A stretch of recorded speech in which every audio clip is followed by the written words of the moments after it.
Tantrum is known as one of the easiest inverts to land next to the heelside back roll, but it comes with a more complicated edge than the edge you would use for a normal wake jump or back roll. A tantrum is a trip flip style invert that requires an edge change at the wake.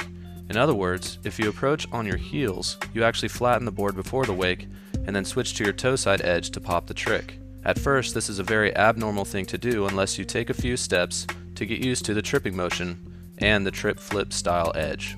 The first step is to practice the edge change and a little bit of the pop with no wake in the picture. By cutting away from the wake, you can edge out toward the flats, stop edging or flatten the board, and then cut back toward the wakes to get the tripping motion. After your aggressive edge out, flatten the board and let go with your back hand. Coast flat for a while, and then turn quickly or punchy back toward the wakes on your toes and pop up a bit by standing stiff with a touch of ollie off the tail of the board. Practice this until you feel a tripping back popping motion before moving to the next step.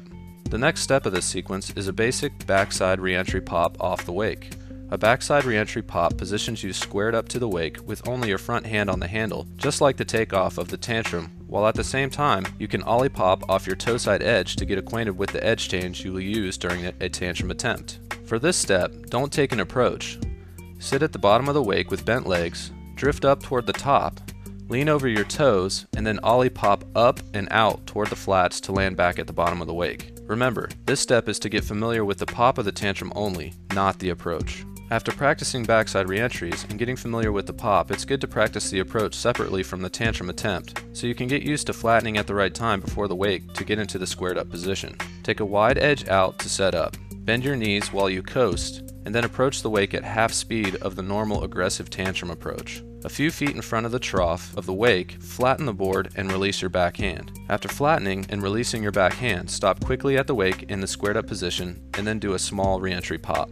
Practice this a few times to get comfortable with the approach.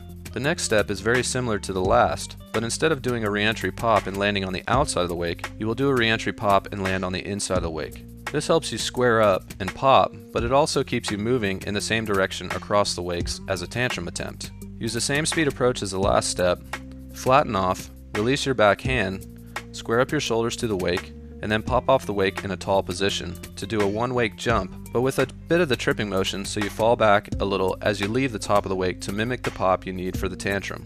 Remember, a tantrum is a one-handed trick, so you should have your back hand off the handle before you get to the wake, or you won't be able to square up, flatten, or pop straight up like you need to in order to flip easily.